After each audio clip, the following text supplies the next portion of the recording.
கர்த்தருடைய பரிசுத்தமுள்ள நாமத்திற்கு மகிமை உண்டாவதாக.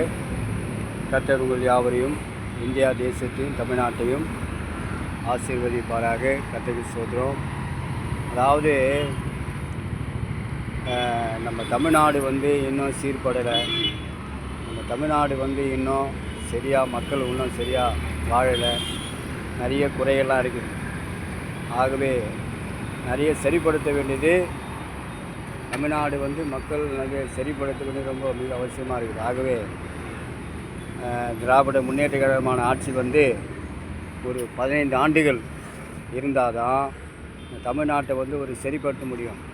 சும்மா இங்கே மாற்றிலாம் வரக்கூடாது. கற்றுக்கு சொல்லி வைக்கிறேன். இனிமேல் எலெக்ஷன்லாம் கிடையாது. ஒரே ஆட்சி தான், திமுக திராவிட முன்னேற்ற கழக ஆட்சி 15 ஆண்டுகள் நடக்கணும். அதுக்கு யாராவது எதிராக வந்தாலும் வச்சுக்கோ, அப்புறம் நடக்கிறதே வேறு. கற்றுக்கு ஸ்தோத்திரம். ஆமாம், அமெரிக்கா வரல எங்களுக்கு என் கதை.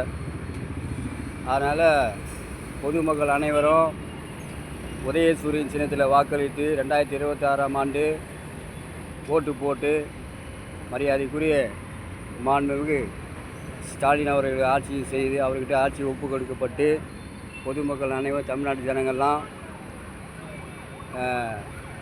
கலைஞருடைய மகன் கர்த்தருக்கு ஸ்தோத்திரம் ஆட்சியை விட கொடுங்க.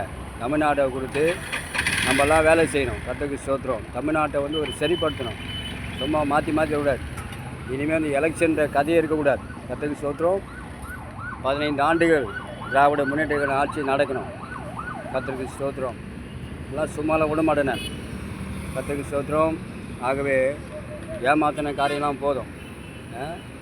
ஏமாற்றப்பட்டது போதும், ஏமாத்தின காரியம்லாம் போதும்.